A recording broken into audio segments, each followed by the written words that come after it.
Can you hear me? Yeah. There we go. How are you? Good. How are you? I'm doing well. So you have a background. I should put a background on mine. if you go on like Google Chrome and just look up like quality Zoom backgrounds, and then save the image, and then you can go on and get the background there.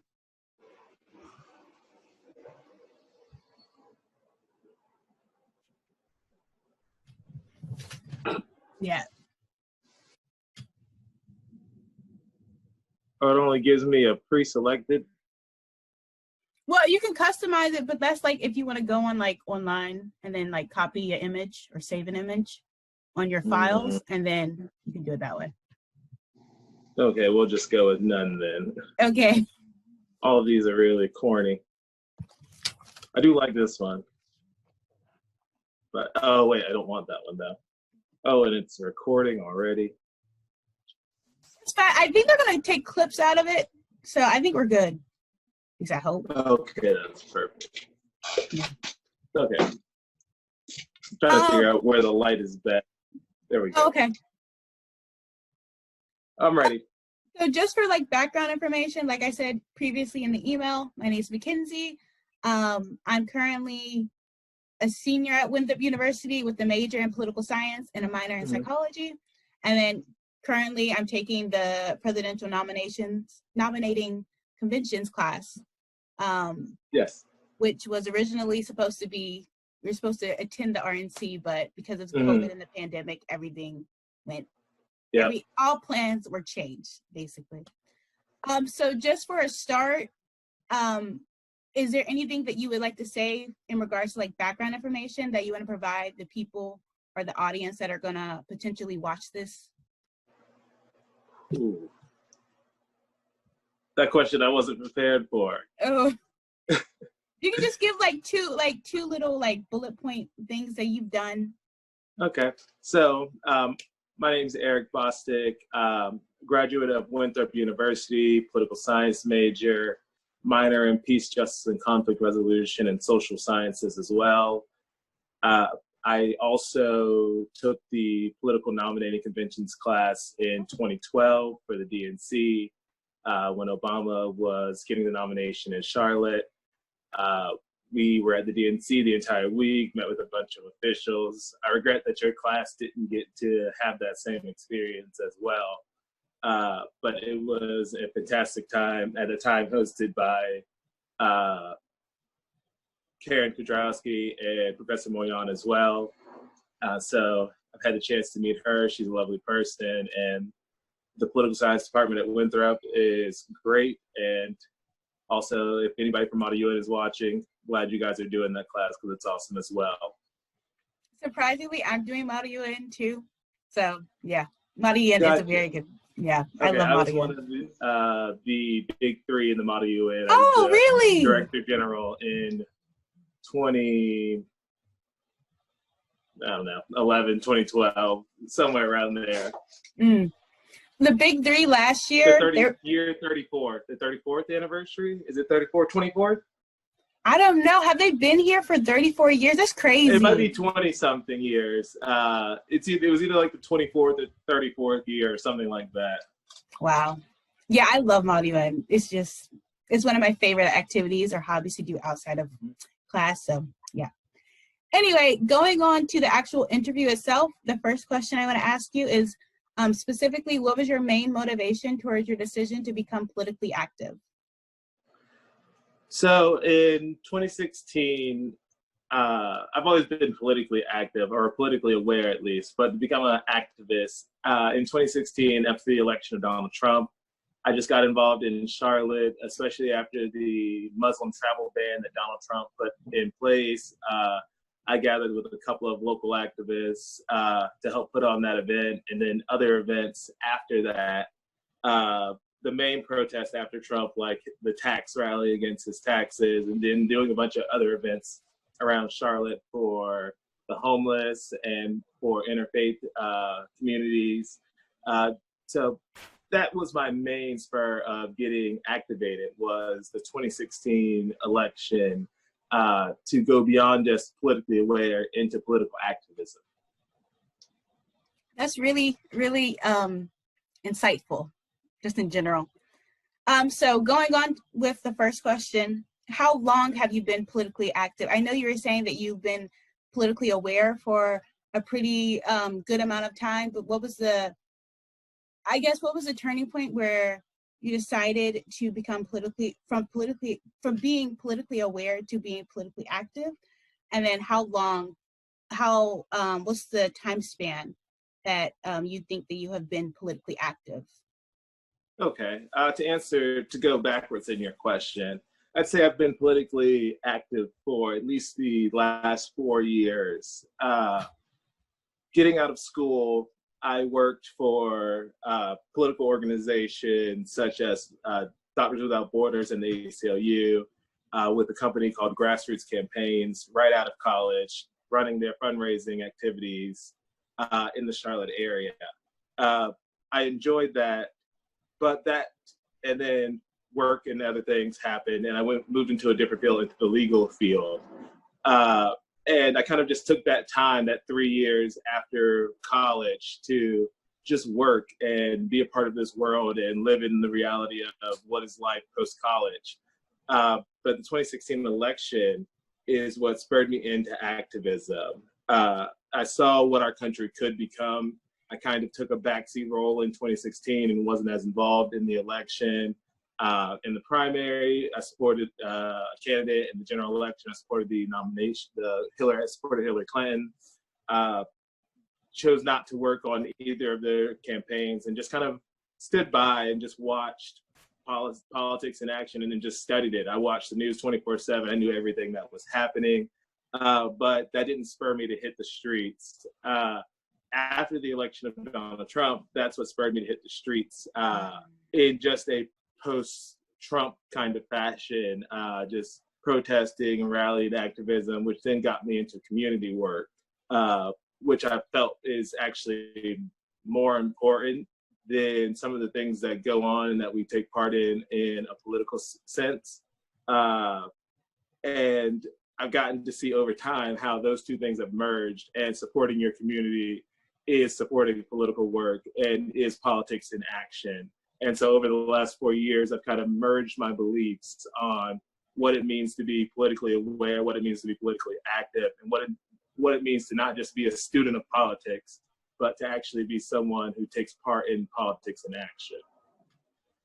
Wow, great answer. So going on with that, since you've done, your political activism for a good chunk of time specifically, what is your greatest achievement that you have accomplished during your time in being a political activist?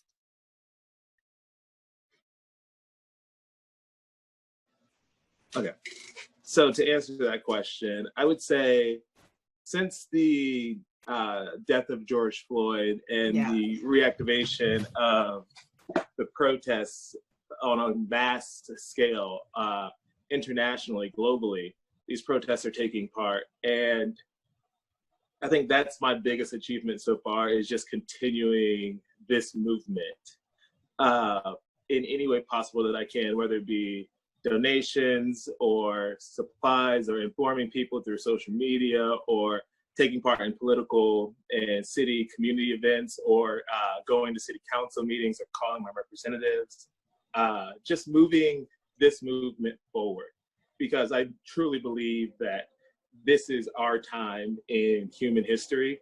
So we've had civil rights movements and major protest movements. Right now, we're looking at, since the killing of George Floyd over the last 3 months, this is the largest global protest in human history, sustained protest. It has been 3 months. In Charlotte, we've marched probably 60 days out of the last 90 to 120 days. There are some cities that have marched every day. We've seen Occupy movements. We've seen these protests in Europe. We've seen these protests in Asia. We've seen these protests in Africa. We've seen these protests all over the world. And so we're taking part in the largest global protest in human history. And every day we can continue that forward. I believe that's my greatest achievements. I've done a lot of things with political parties and with working with great organizations and campaigning for certain candidates, but I believe that sustaining this movement is my greatest achievement. It's something I'm the most proud of. It gives me purpose, I feel like, out of the mundane of my 9-to-5 job that I'm working. It gives me a sense of purpose that I haven't really felt before. So I have another quick question. This isn't on the script that we were talking about, but it kind of reminded me of something that I was reading. So I was on social media and I remember I saw this article, I believe it was on NPR, where it was talking about the exhaustion that a lot of political activists have to go through, especially in this particular summer, based on all of the extraneous social situations that are going on, such as the pandemic and then civil rights protests and things like that.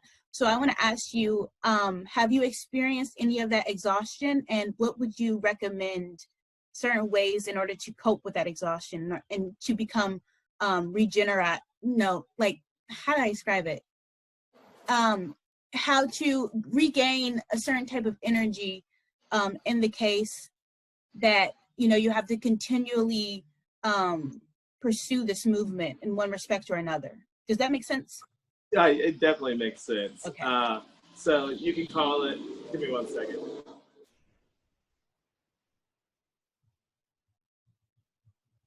So it definitely makes sense. You can call it political burnout, you can call it voter fatigue, you can call it activism overload, just whatever you want to call it. It definitely happens. I hit the streets starting day 2 in Charlotte after the first night of protest, and I was out for 20 days straight, 20 nights straight, 3 a.m. in the morning, marching through the streets, protecting people, getting our message out there. Hundreds of people in the street, thousands of people in the streets some nights, sustaining that protest, keeping all those people safe, and then waking up at 7 o'clock in the morning to get to work on my laptop at 8 a.m. during a global pandemic, and working from home until 5 or 6 o'clock. In the middle of those days, hopefully my boss doesn't see this, but in the middle of those days, doing supply runs, grocery shop runs to go get water and pepper spray solution and tear gas solution, going to do supply drop-offs at our supply tents just so I could get back to work at 2 o'clock and then try to finish out my last 3 hours to get back to the protest at 6 or 7 o'clock, and doing that for weeks straight with hundreds of people around the city trying to keep this movement going. And around a month in, you know, everyone started to realize they had to get back to reality. Everyone had to get back to work or find work or and trying to keep that going, and losing people and still trying to keep up the motivation and activism. And that burnout is real. And I took a week off what did I go do? I can't remember, but I took a week off to go with my family. That's what I did. I went down to Charleston to hang out with my family for a week, but still constantly getting the news about what was going on and staying aware in those times. But just that little respite, or that little break that I had was like healing to me. And then something happened in Charlotte where people were getting arrested. And after a week, I literally drove back late that night and was back there Saturday night. This was actually for the RNC, actually. For the RNC, Saturday night, I drove back from Charleston. I got back around 10 or 11 to get back to the protest for the RNC. 2 hours later, I'm getting pepper sprayed and pushed down by a CMPD, and they stole my bike. But taking that break, but then getting right back to it and remembering that we're doing something bigger than, it feels bigger than work. And we have a lot of internal issues with the pandemic within our own groups and within our society. We all do the best we can. We all wear our masks or bandanas or sleeves or whatever you have. We try to social distance. We're outside. We're not gathering inside. But we have our own internal issues with how people feel about what we're doing during a global pandemic. And just remembering that we're out here for a reason, and that's what stops the burnout from happening, I believe. But just taking those breaks and remembering that we all got to work and live to continue this mission. Oh, great answer. So going on kind of to what you were talking about a couple of seconds ago, where you were talking about the RNC protests, what was your main motivation towards protesting specifically at the RNC convention?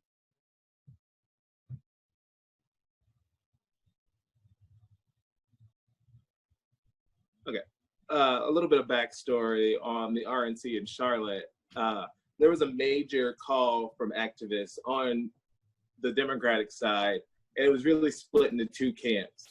Don't allow the RNC here because we don't want that divisiveness, that hatred here in Charlotte, and allow the RNC here. We had the DNC here. It'll be a boost for the city. And, you know, that's just how it is. There are people that believe that stuff here in Charlotte, right? And this was all pre-COVID times.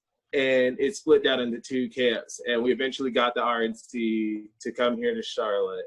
And there are people on the left who didn't want that to happen. But they eventually came here, and then the COVID happened and they scaled it back. So a lot of people weren't thinking about even coming out. So I was active in the issue early on because I wanted the RNC here in Charlotte. I believe that we needed to get that message here, and we needed to be out there in the streets combating that message and fighting against on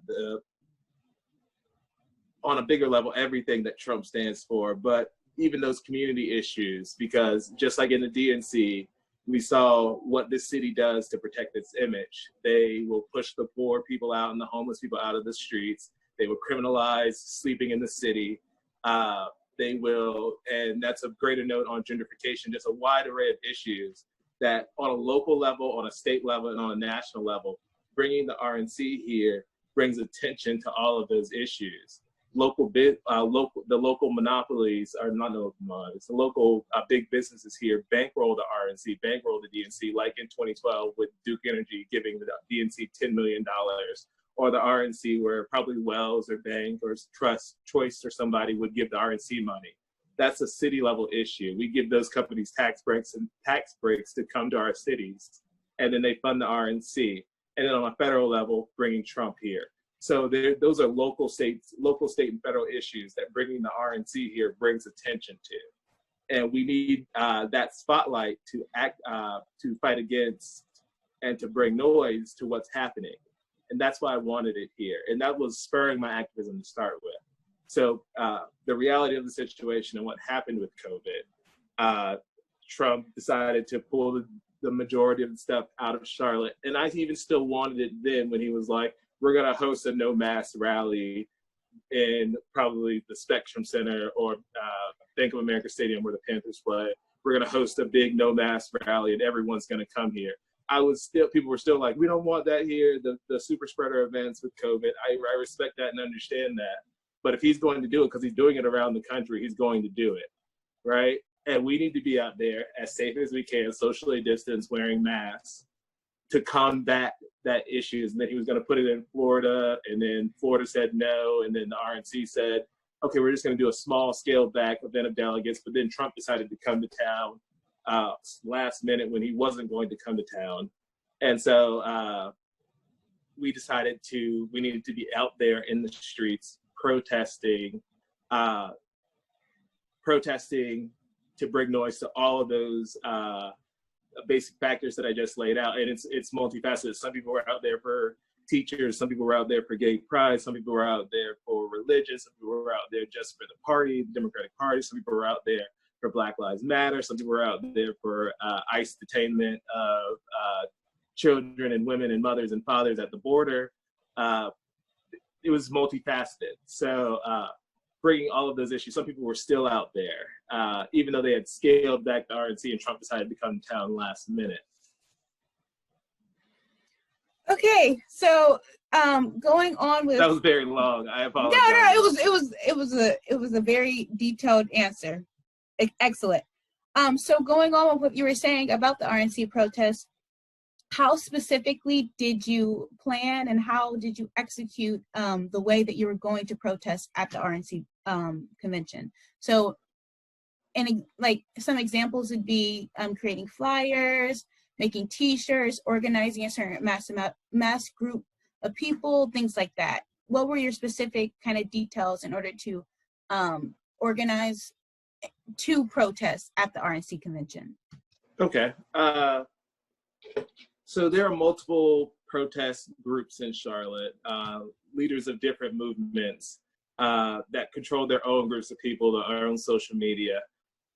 There was one group in Charlotte that was particularly dealt with the night protesting, which is more of my specialty. The daytime protests are mostly coordinated, organized. You know, you have your church groups, you have your NAACPs, you have your women's rights movements, you have your political parties putting on those daytime protests where they march a mile around the city and they're holding flyers, they're being escorted by police, they're having speakers and representatives out there talking. And then you have the nighttime protests held by the people in the city, ready to march, ready to hold up traffic, ready to do what they feel they need to do, whether I agree with their tactics or antics or not. I personally run the bike squad and bike patrol and help other leaders do that coordinating, protecting the people. So we're on our bikes, we're marching through the streets, we're blocking traffic, we're leading the route ahead of time, we're keeping people from driving through the crowds, or trying to keep people from driving through the crowds. We've seen the death of at least one bike squad person around the country every week from getting hit by a car, getting shot by someone driving a car. We've been seeing that all across the country. So I do that. The group that we were protecting in the protests, they decided to gather. There was probably 200 or 300 people in the streets, just marching. You know, people were doing certain things like putting construction cones on the road and dragging sandbags into the street. You know, those Lime bikes and Lime scooters, dragging them into the road, trying to put distance between them and the cops. And there was a increased police presence around the NASCAR Hall of Fame. That's where they were having a lot of the delegates in the meetings in the convention center. And so when we got past there was just a huge police presence during the convention, which is also another reason with the defund the police. The city of Charlotte brings in police officers from all around the state, all around the Southeast. They bring in police officers to bolster our police presence, because not only do we have to protect the rest of the city, but you have to have thousand something officers in the city, all from all over the surrounding counties and the surrounding states, bringing in a couple hundred extra police officers for this event. So whenever we got close to the convention center, there was contention. Some people like to yell at the cops directly to their face, trying to preach to them. Some people like to just continue marching. It's a wide series of protests, and it's not one coordinated. One group puts on the event, but you can't control hundreds of people. People like to protest differently. I'm not one to decide on what form of protest is best, right? I'm not going to riot and loot someplace. That's not me. But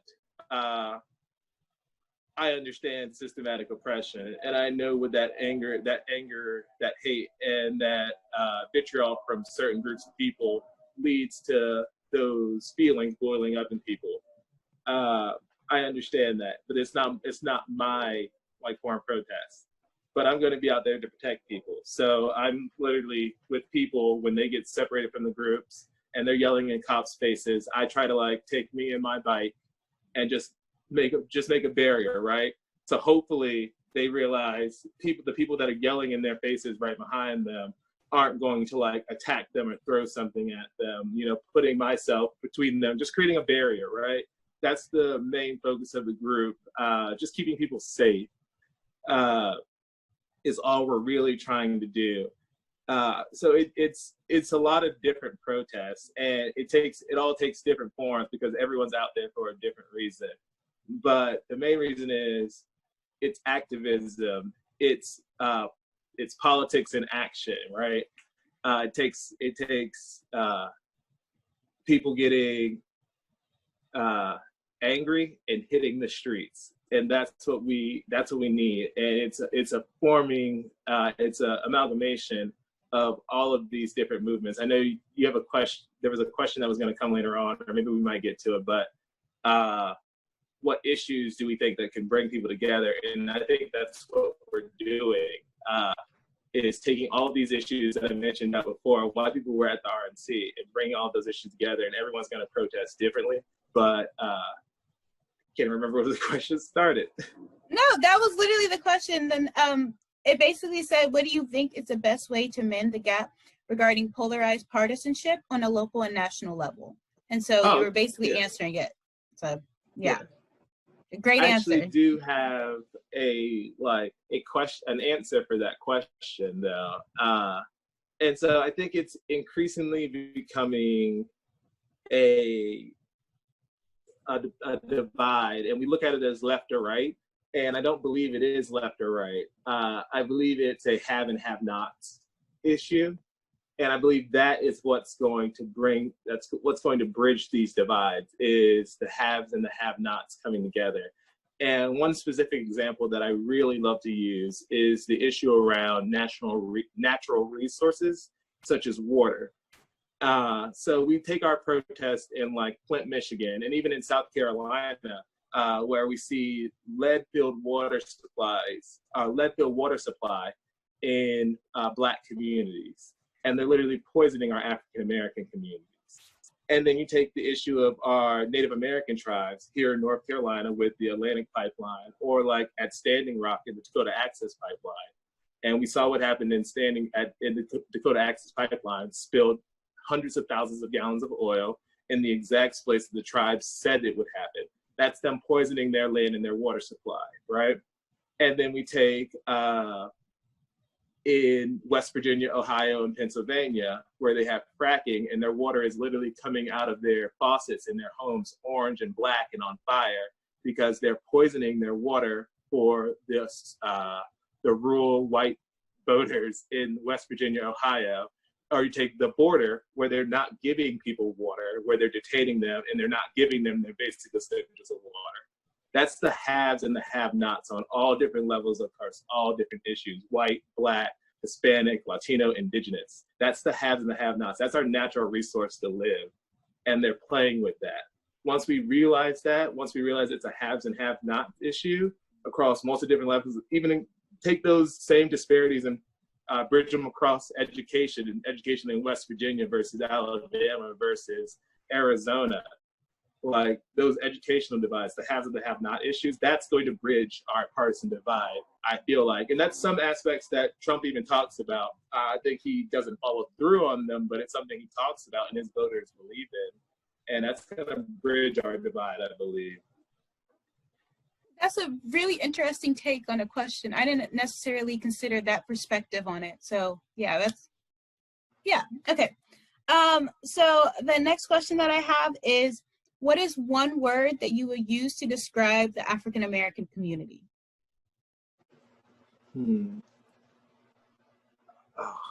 I read this question, and I had a couple of words that came to mind.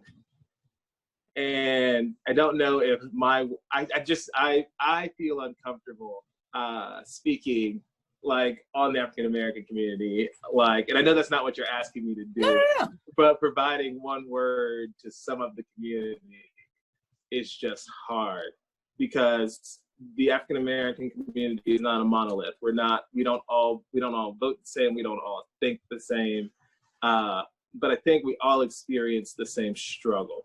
And